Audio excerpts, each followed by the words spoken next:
क्या जियो mutual fund नए तरीके की भी कोई सिप पेश कर सकता है, जैसे माइक्रो सिप हो गई, डिजिटल सिप या फ्लेक्सी सिप? तो मुझे लगता है कि इतने 45 म्यूचुअल फंड्स हैं, सारे ऑप्शंस ऑलरेडी टेबल पे हैं।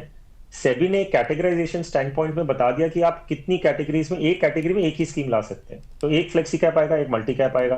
तो वैसे देखा जाए तो इनोवेशन का जो स्कोप है वो काफी हद तक रिस्ट्रिक्टेड है।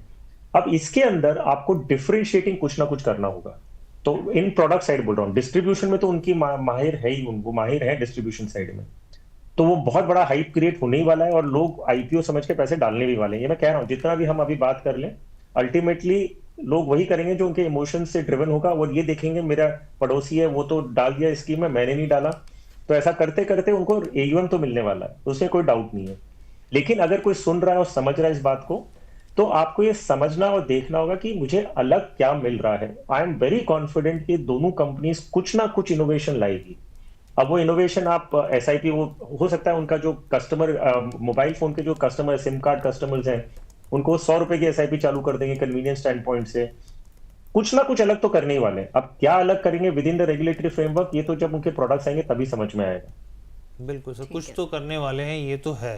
मतलब सबके मन में यही है सर कि कुछ तो करने वाले हैं, बड़ा कुछ होने वाला है सर। सर, एक विजेंद्र चौधरी जी भी हमारे साथ जुड़ गए हैं फैमिली में। उन्होंने एक सवाल पूछा है। ये सवाल ये है कि मेरे पोर्टफोलियो में 3 फंड हैं। Hybrid HDFC Nifty 250 large mid cap fund है, और Nippon India Nifty 150 mid cap index fund है। ICICI Prudential Nifty 250 small cap fund है, जिसमें इन्होंने 20,000 की सिप इनकी चल रही है इन तमाम फंड्स में। अब ये पूछना चाह रहे हैं कि सर, आने वाले 10 सालों के लिए आपको कैसा नज़रिया लग रहा है? फंड का चयन ठीक है या नहीं है? क्या बदलाव करने की ज़रूरत है? वेल हर्ष, मैं इनकी सारी स्कीम्स नोट डाउन नहीं कर पाया, तो आप या तो फिर से दोहराएं सर या बिल्कुल स्क्रीन पे दे दें तो बिल्कुल मैं। सर, मैं एक बार दोहराया तो इनका कहना है, इनके पोर्टफोलियो में 3 फंड्स हैं। HDFC Nifty 250 large mid cap fund, Nippon India Nifty okay. 150 mid cap index, okay.